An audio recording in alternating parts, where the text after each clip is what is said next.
And I just to reinforce children are at risk for COVID.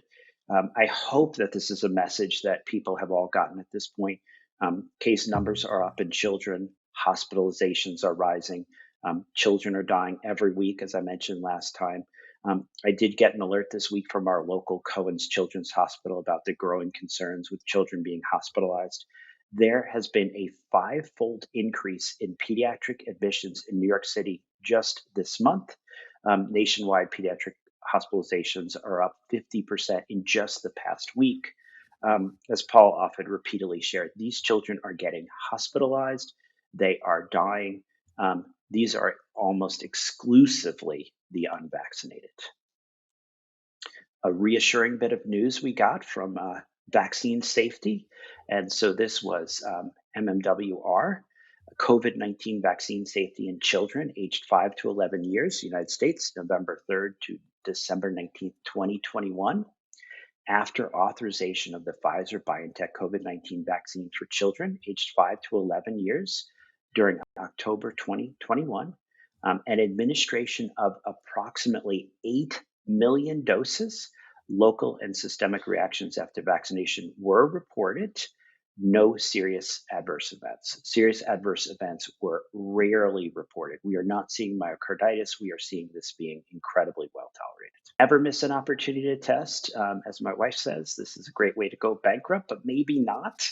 A single sentence from the FDA that was updated on their website Tuesday, 12/28/2021, created a bit of a stir. Early data suggests that antigen tests do detect the Omicron variant, but may have reduced sensitivity.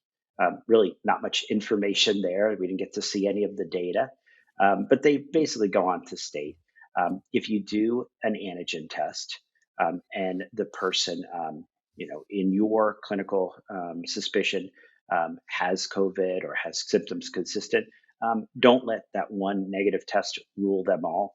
Go ahead, either get a next test, go ahead, get a molecular test.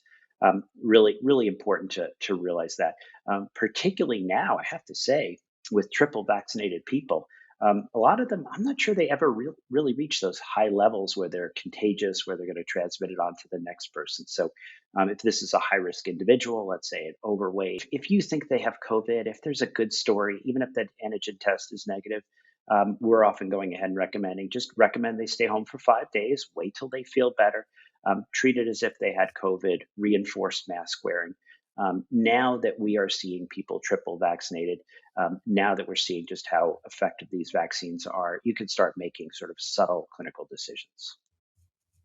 We also heard that a couple of the molecular tests are failing to detect the SARS-CoV-2 Omicron variant. Um, the FDA keeps track just to let people know. So it's Meridian Bioscience has a test, Applied DNA Science has a test. All of the other tests are still working. So the FDA really keeps track. And I think this is really part of their job and really important.